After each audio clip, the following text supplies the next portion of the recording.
I don't do night shifts anymore, but for years I did nights in residential care facilities. One of the spookiest was in a sole charge dementia facility. 15 residents, and no one but me to keep an eye on them all.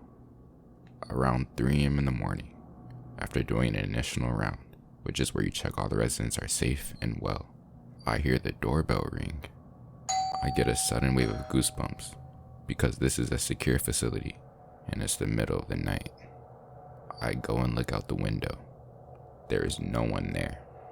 I blow it off as being a hallucination. 10 minutes later, it rings again. I'm shitting myself.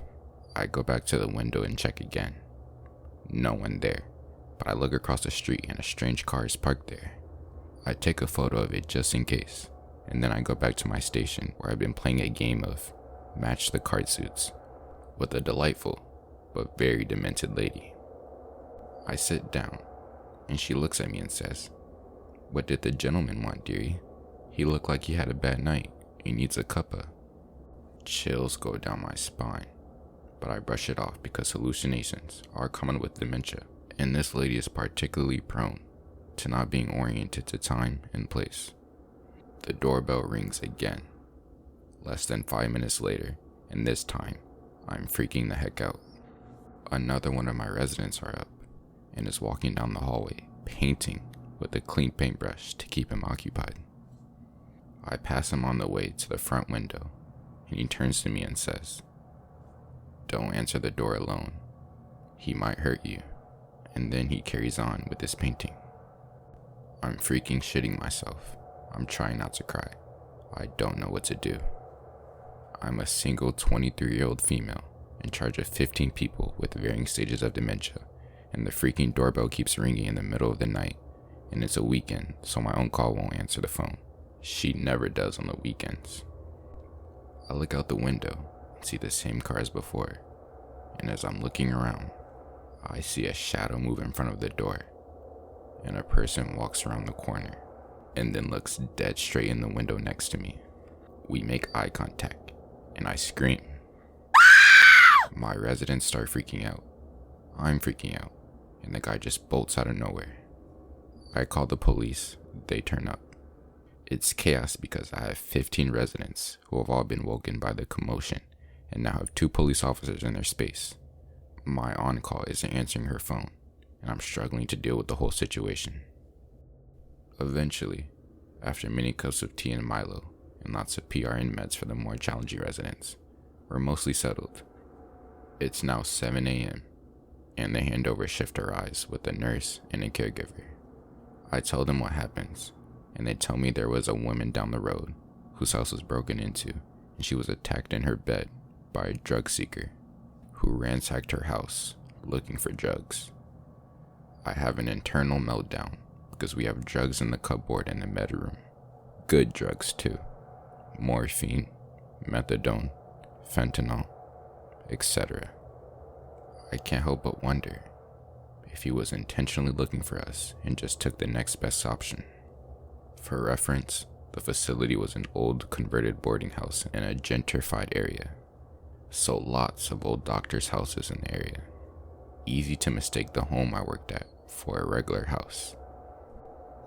I left that job not long after that because they refused to hire a second person to work the night shifts, despite it being understaffed according to the best practice guidelines. I haven't thought of this in maybe 5 years. Wow.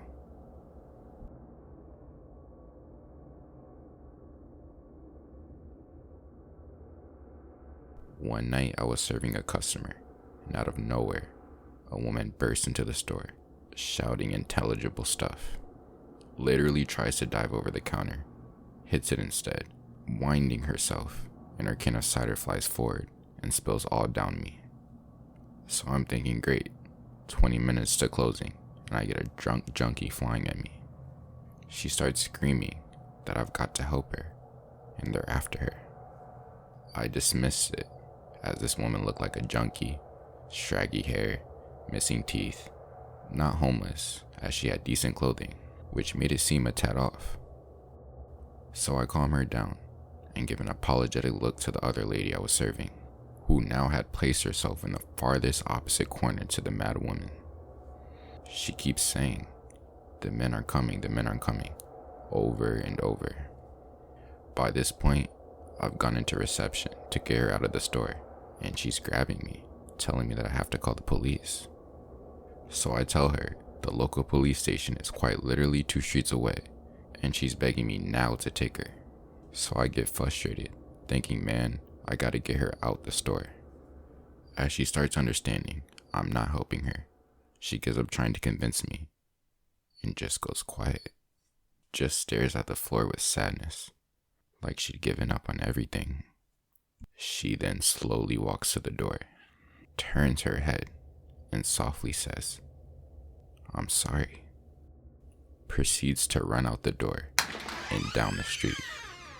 So I step outside to see where she goes, and she's freaking running into oncoming traffic and stops about 5 cars. A bunch of people are now trying to restrain her on the side of the road, and a guy came past the shop and told me she was running around, trying to get people to help her further down the street. Another day, another junkie, I thought. As the police came and collected her, I started making my way back in, and as I turned, I noticed a car outside my store, on the other side of a connecting road. All black SUV, and inside 2 guys with suits, sunglasses, and what was clearly a cord coming out of their ears. This was at 11:45 p.m. Now bear in mind, this is the UK, and they were dressed like American TV show feds. They just stared at me until I got back into my store. That night after closing, I arranged for a friend to pick me up, as I was a little too spooked by their presence, despite my rational telling me it was just too uncanny to mean anything. These guys were still there when I left, and they tailed my friend and I for a good 2 miles before they hit a red light, and we got through. I've never been so thoroughly spooked out by a 10-minute incident. Made me wonder if this woman was a junkie at all. I could be just overthinking it, but almost as she was a sex trafficking victim. Those guys in the van. Just weird.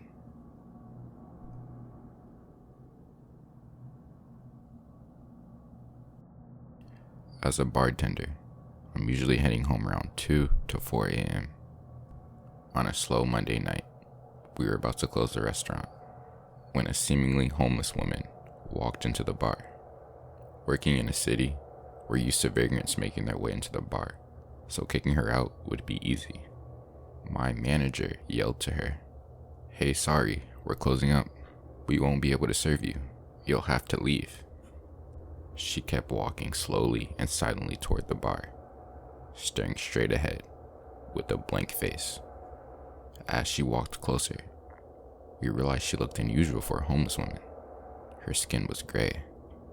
I've never seen a skin color like hers in my life. It wasn't dirty, old, or tanned. It was a very light gray that was tight, with almost no wrinkles.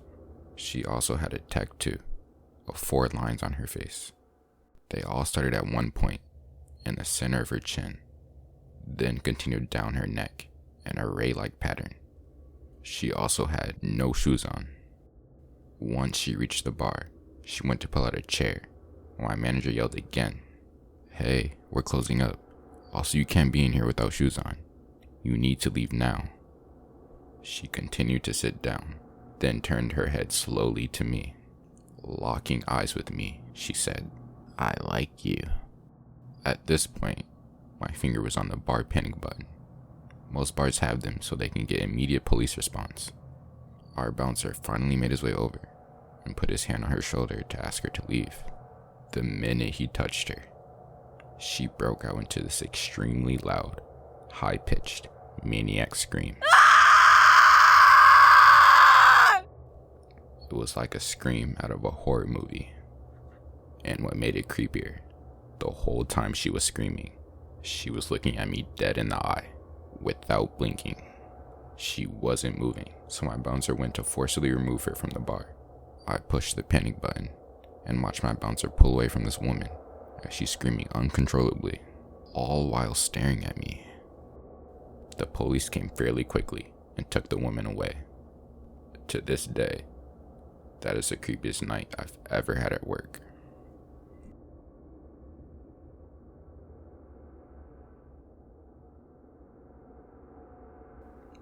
I used to work at a pub that was 2 miles away from my house. My shift ended at about 11 that night. I stayed there for a couple of drinks. Then I started walking home. Now this had been an exceptional night for me tip-wise, and I had close to $400 in cash on me at the time. Between the pub and my house was exactly 1 street light away, about a quarter mile away from the pub. The rest of the walk was in complete darkness. This was a dark night too.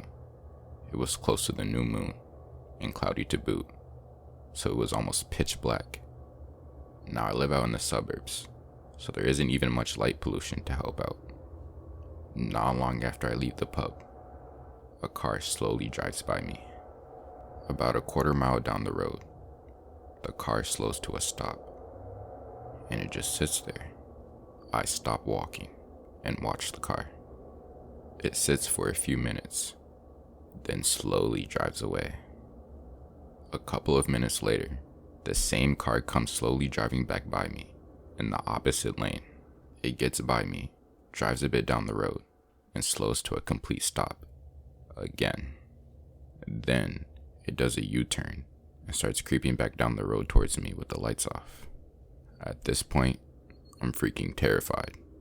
I don't have a cell phone at the time, and there's no one around to see what's going on. The car is between me and the pub, so I can't get back to safety there. My house is still about 1.5 miles away. No way I can quickly escape there either. I quickly run off the road into the woods and duck behind a bush. I watch for the car, but it's too dark to see it with the lights off and the bushes, trees, and undergrowth between me and the road. I sit there for about 10 minutes, but I don't see or hear anything. I'm about to make my way back to the road when I hear car doors closing. Now I'm really panicking. It feels like my chest is about to explode. The hairs on the back of my neck are standing up. I keep imagining someone sneaking up behind me. I stay hidden and hope to God whoever it is doesn't find me. I don't know how long I stay there, but I eventually hear car doors again. Then, cars passing by. I give it a couple of minutes, then ease back to the road. When I see it's clear, I'll haul ass back to the pub and let my boss know what happened. He said then and there that I'm never allowed to walk home at night alone again. Either him, his brother, or his mom will give me a lift home. When the other servers and kitchen staff hear what happened, they all say the same thing. I've never been that terrified before.